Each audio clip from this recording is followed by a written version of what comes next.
The sewing machine was really the first machine of any sort to enter the home. When it first appeared in the 1850s, it was regarded as the miracle of its age. To the people of the time, it must have seemed almost inconceivable that a machine could do such a fiddly and complicated action as sewing, that I find quite difficult enough with both hands and a lot of concentration.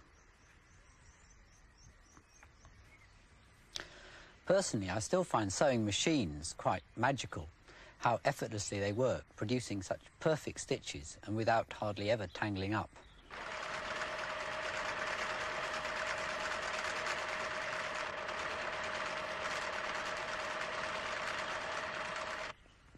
To make a machine that directly imitated hand sewing would be very difficult.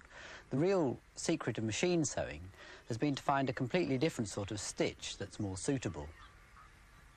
The first clues came from a sort of embroidery decoration popular in the 18th century. This used the hook needle and formed a so-called chain stitch.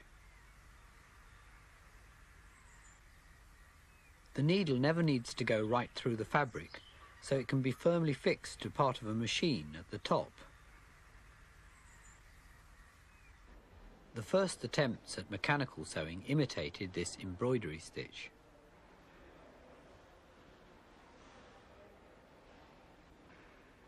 The first patent was granted to Thomas Saint, an English cabinet maker, in 1790. When a model was made from his drawings 100 years later, it had to be extensively modified before it would work.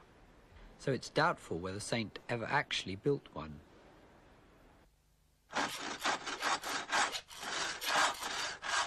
The first person to build a sewing machine and put it to any practical use was a French tailor called Thimonier.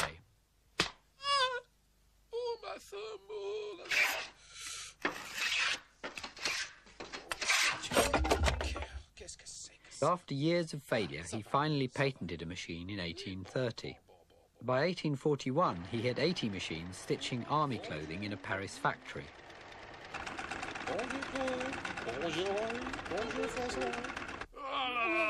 An angry crowd of tailors, fearing that the invention would rob them of their livelihood, then broke into the factory and destroyed the machines.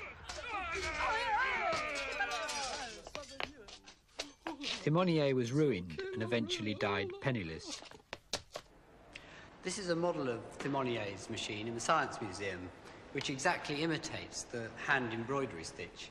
We're having some trouble in making it stitch, but we have got to made it do a few stitches. We're off, I think. Back again.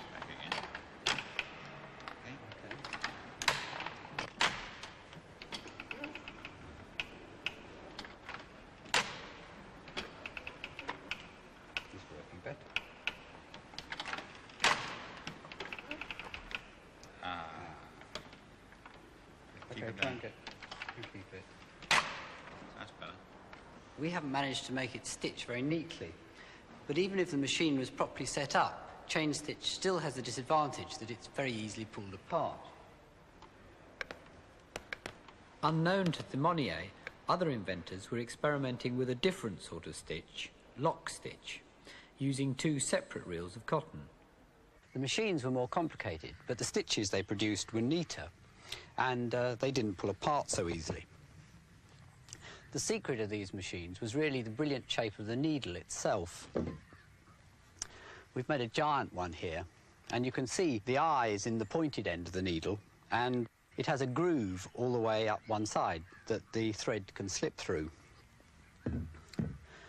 Well, with a real needle, if I push it through a bit of cotton and pull it out again, it automatically leaves a loop underneath. And all the machine needs to form a stitch is to pass the second reel of cotton through the loop. The first lock stitch machine was built in America by an inventor called Walter Hunt in about 1833. It didn't work very well, so he lost interest and didn't even bother to patent it. Elias Howe patented an improved machine in 1845, and despite an initial lack of interest, this then acted as a catalyst to other American inventors, and within 10 years, all the major elements of a modern sewing machine had been introduced. I'm going to try and demonstrate these with this human sewing machine, stitching together two sheets of expanded polystyrene. The needle goes through the material, The bottom bobbin is pushed through the loop, the needle comes out and the stitch is pulled tight, and the material is pulled forward.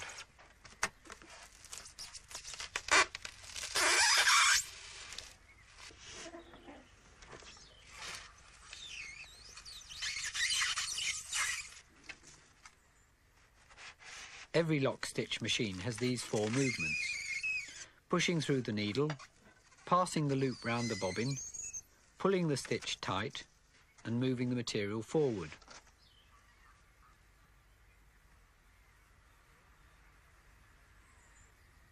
The movements are all connected to the motor by a series of ingenious mechanical linkages.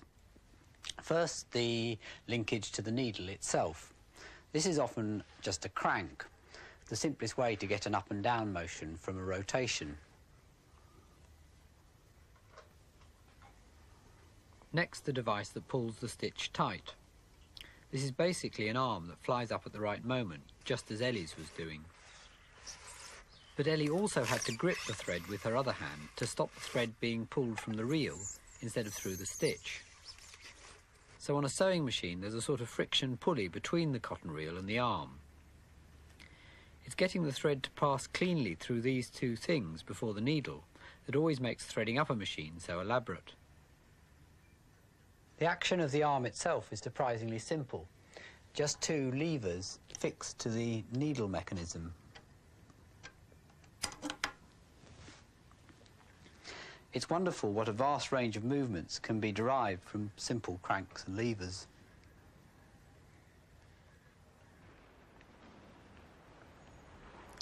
These are some collecting boxes I made for the Science Museum. They're actually portraits of people who work here. The idea was to show exactly what a donation would fund, so £1 makes them work for 10 times long as 10p.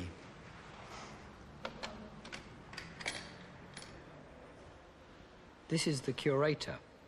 He takes the pipe out of his mouth and then scratches his head. If you look inside, you can see the arm is a simple crank connected to a geared motor.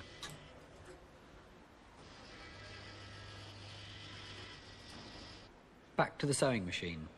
The next action is passing the thread loop round the bobbin. This is what Ian was doing in the human sewing machine. To me, this is the most magical part, how it manages to do it without tangling up. On a real machine, instead of passing the bobbin through the loop, the bobbin stays still and a sort of rotating hook pulls the loop so it's large enough to pass right over the bobbin. With the bobbin back in place, all you can actually see is the red thread slipping round the outside.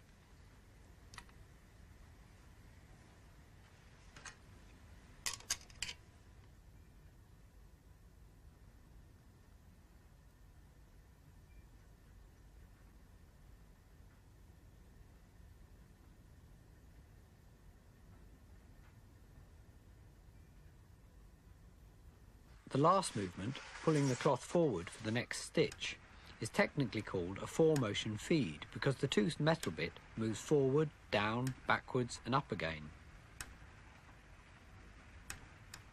It does this with these 2 off-centre rings on the drive shaft.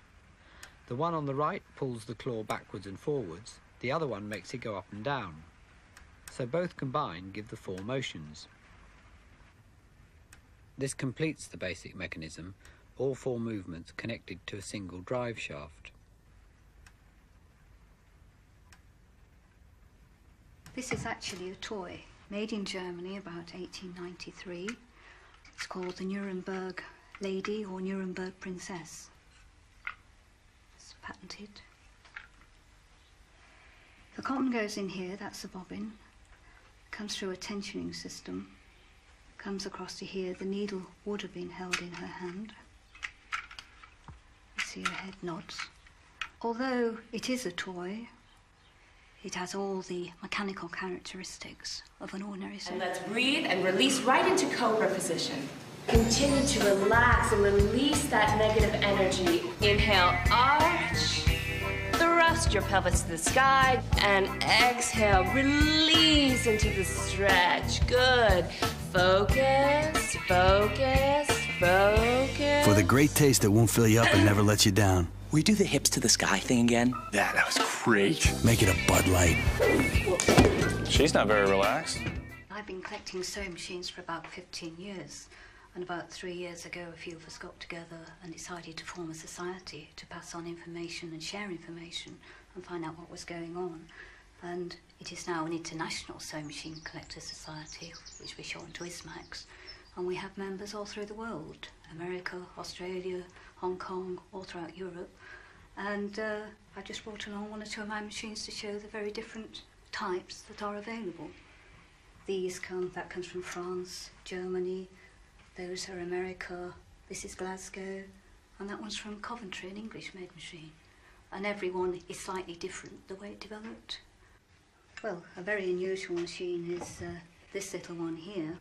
Unlike the rest of the machines, this isn't painted or brightly coloured. It's nickel-plated, looking a bit like a giant stapler.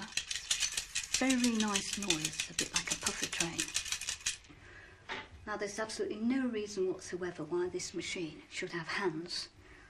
No reason apart from being pretty. Why somebody should do it, I don't know. It was made in Coventry by a man called Starley, and his trademark was Lady Godiva on a horse.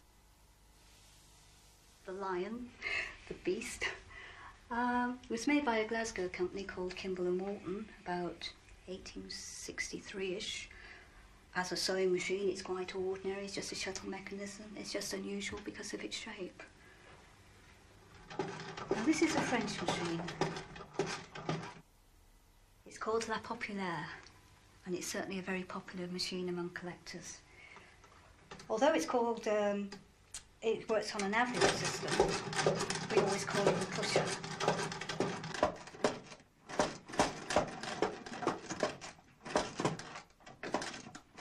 And it is one of the very few to use this unusual push-start mechanism. But we've seen all these very different looking, very complicated, very simple mechanism machines. But one of the simplest, one of the prettiest, one of the most popular, and probably, in my opinion, one of the best, the Wilcoxon Gibbs.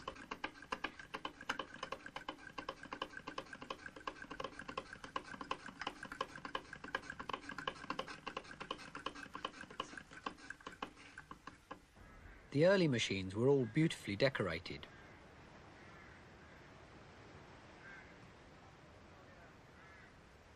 I think this was because the sewing machine was the first machine to enter the home. At the time, all other machines were industrial. Lavish decoration was an attempt to make them look more domesticated.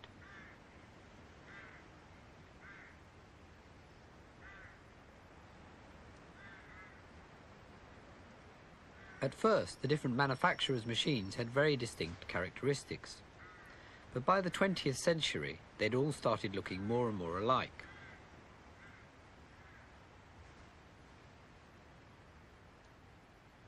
This was partly due to the commercial dominance of one particular manufacturer.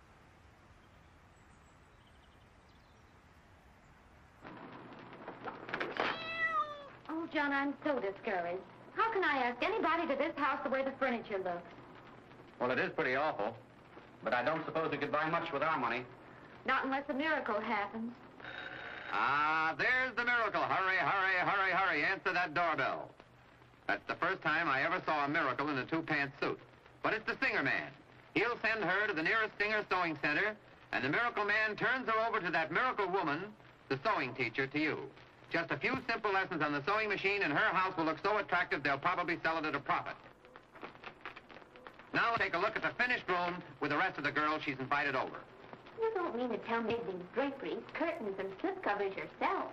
How did you ever make them so perfectly? It's a grand color scheme. They must have cost a pretty penny. Only $18.31. What? Wait. I wish I could sew like that. But you can, Martha. What's that? The address of the nearest Singer Sewing Center. Get it? The company was founded by a man called Isaac Merritt Singer.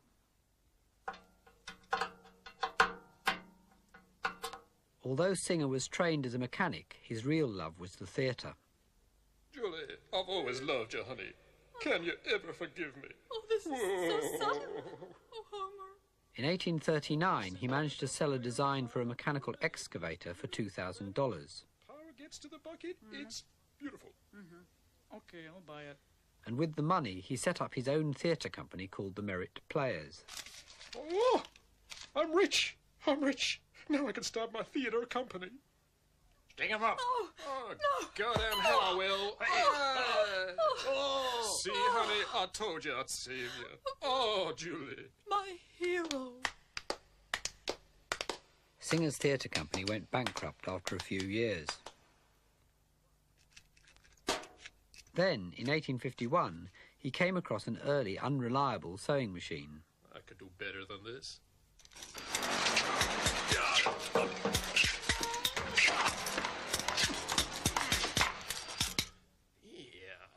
He built his prototype in only 11 days and then went into production.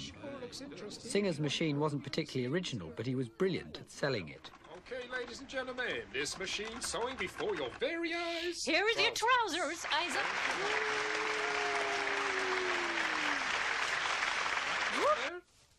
Proves they're gonna work. Yep. In partnership with a sober lawyer called Clark, he started the first ever hire purchase scheme. By 1867, Singer was a very rich man with a total of 18 children from a variety of wives and mistresses. But because the machines were being sold to respectable homes, Clark then persuaded Singer to leave the country. It's a one-way ticket. Oh. You gotta leave town. No? Singer eventually settled in Torquay, where he died in 1875, leaving a total of 24 children.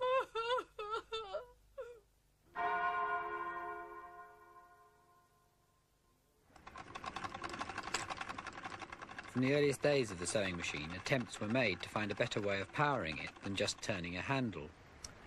In America, the treadle caught on immediately, because it was a great advantage having both hands free to control the cloth. But in Britain, it was regarded with great suspicion for many years. It was generally thought to be unladylike and rather harmful for the ankles.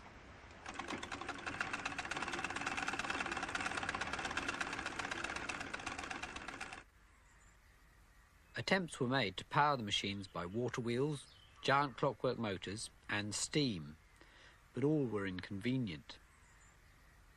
The first electric machines appeared in the 1920s. At first the motor was a separate lump bolted on. Only very gradually did it become integrated in the body of the machine.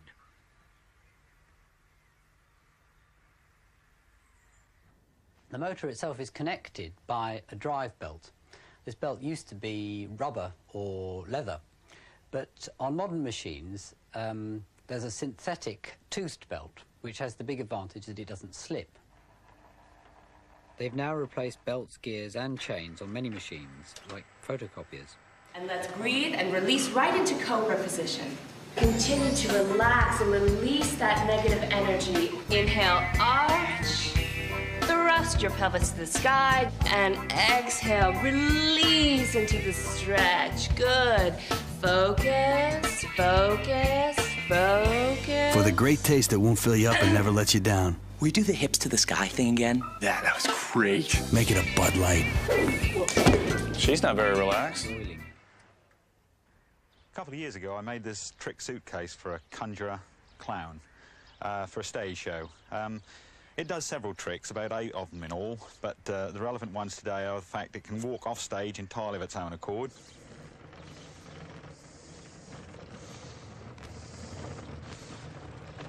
Whereupon it can stop, and then it can fall over. The drive mechanism has worked entirely on tooth belts. I use them quite a bit. 2 of the tooth belts act as like caterpillar tracks, and the third one is the drive. I'll show you it working.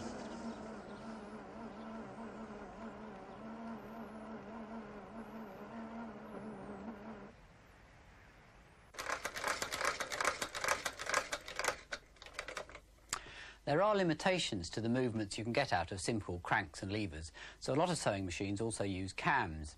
This machine's actually a cobbler's machine used for sewing leather. The cams can create a much wider range of movements using irregularly shaped slots and discs like this one.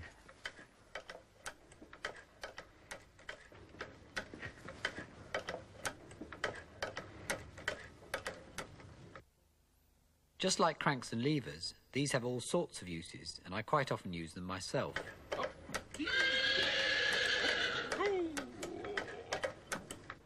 This is the warder in the Science Museum. I made the warder with a simple crank at first, but then he just moved his head evenly from side to side, and it didn't look at all realistic. It looked entirely mechanical. So I swapped it for a cam, and then that gave it its sort of jerky motion, and he actually looked as if he was looking around. And looking down at his watch was the same. Instead of a continuous down and up movement, it needed to be down, pause, and up. So I used another cam. This is a doctor I made who writes out illegible prescriptions. Cams can be used for really complicated movements.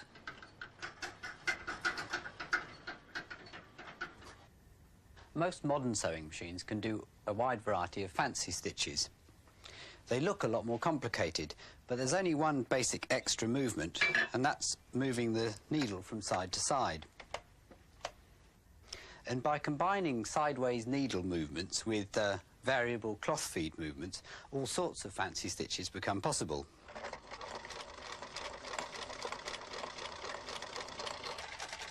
Each stitch has a different cam.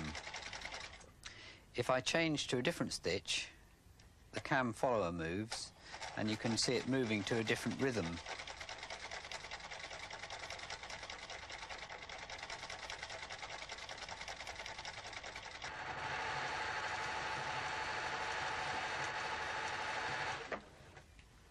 This is one of the latest electronic machines. The idea behind it is really quite simple. Instead of using cams to vary the needle and the cloth movements, it uses these devices called stepper motors. Each pulse of electricity I send it makes it go round one step. And I can use it to move a lever in just the same way as a cam. I'll try and imitate it over here.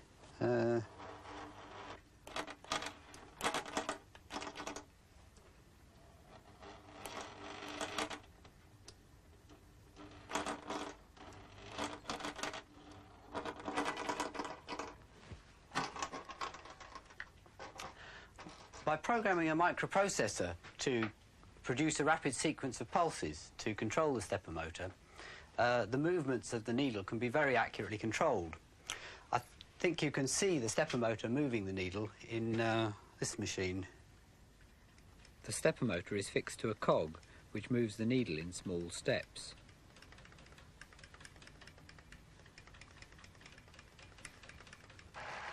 This machine is a FAF. Today, Singer has lost its market dominance, and German and Swiss manufacturers now produce the most advanced machines.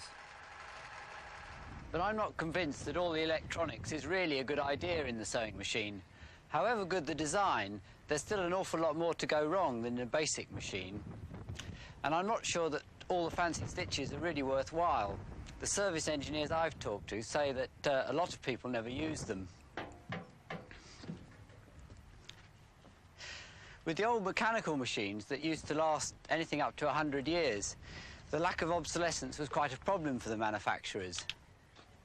Singer used to have a policy of breaking up any machines taken in part exchange to reduce the supply of second-hand ones.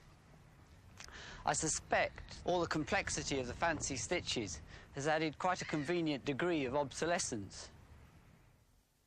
But anyway, the golden age of the domestic sewing machine is perhaps already past. Make me a gown that is a perfect fit, like the one you made for Lady Daphne. When it first appeared, there were no clothes shops anywhere. You either made your own, that tickles. or if rich enough, got a tailor to do it. It will be a couple of weeks, ma'am. Even a generation ago, most families made some of their own clothes.